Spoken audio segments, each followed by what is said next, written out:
যখন কোনো জাতক বা জাতিকার জন্মকুণ্ডলিতে অষ্টম পতির দশা চলে, নতুবা দ্বিতীয় পতি এবং সপ্তম পতির দশা চলে। জ্যোতিষশাস্ত্রে দ্বিতীয় পতি এবং সপ্তম পতিকে, দ্বিতীয় ভাব এবং সপ্তম ভাবকে মারক ভাব বলা হয়।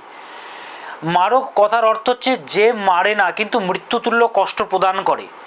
দ্বিতীয় পতির দশা, সপ্তম পতির দশা মৃত্যুতুল্য কষ্ট নিয়ে আসে এবং অষ্টম পতির দশা মৃত্যুতুল্য কষ্ট নিয়ে আসে। যদি এই তিনটি ভাবের দশা যদি আপনার জন্মকুণ্ডলিতে চলে, তাহলে ভাববেন আপনি প্রচণ্ড কষ্টে রয়েছেন, প্রচণ্ড সমস্যায় রয়েছেন।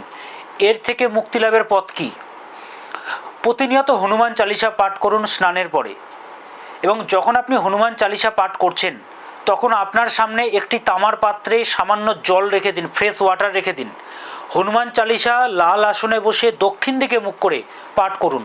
বাড়ির দক্ষিণ দিকে মুখ করে লাল আসনে বসে হনুমান চালিসা 3 বার পাঠ করুন, এবং পাঠ করার পর সামনে যে জলটি রেখেছেন আপনি তামার পাত্রে, সেই জলটিকে পান করে নিন। পান করে প্রণাম করে রামজিকে স্মরণ করতে কিন্তু ভুলবেন না। রামজিকে স্মরণ করে তারপরে উঠবেন। প্রতিদিন এই ক্রিয়াটি করুন, টানা 43 দিন করুন।